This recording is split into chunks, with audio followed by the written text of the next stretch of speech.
এই মুহূর্তে রয়েছে কৃষ্ণনগরে আর এক ঐতিহ্যমণ্ডিত পুজো বাঘাডাঙ্গায়। বাঘা মার অপরূপ রূপ এবং তার ইতিহাস তুলে ধরবো এই ভিডিওতে। কৃষ্ণনগরের সকল জগদ্ধাত্রী প্রতিমার মধ্যে বাঘাডাঙ্গার বাঘা মা সব থেকে ভারী প্রতিমা। এই প্রতিমার নিচে দেখতে পাওয়া যায় বাঘের সাথে সিংহকে। মা বাঘ এবং সিংহের ওপরে বিরাজমান। কথিত আছে বাঘাডাঙ্গা অঞ্চলে আগে প্রায়শই বাঘ দেখতে পাওয়া যেত এবং সেই থেকেই বাঘাডাঙ্গার বাঘামার নিচে সিংহের সাথে বাঘকেও দেখতে পাওয়া যায়। কৃষ্ণনগরের অন্যান্য প্রতিমা সাতসাঙে জলঙ্গি নদীর উদ্দেশ্যে গেলেও মা অর্থাৎ বাঘা মা যান আটসাঙে।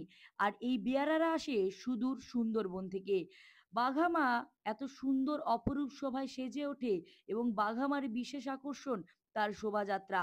ধর্ম যার যার, বাঘা মা সবার, এই স্লোগান দিতে দিতেই বাঘা মার সদস্যরা ঘোড়া ঘোরাতে ঘোরাতে মাকে নাচাতে নাচাতে রাজপথ দিয়ে গম গম করে মাকে নিয়ে যায় নিরঞ্জনের উদ্দেশ্যে।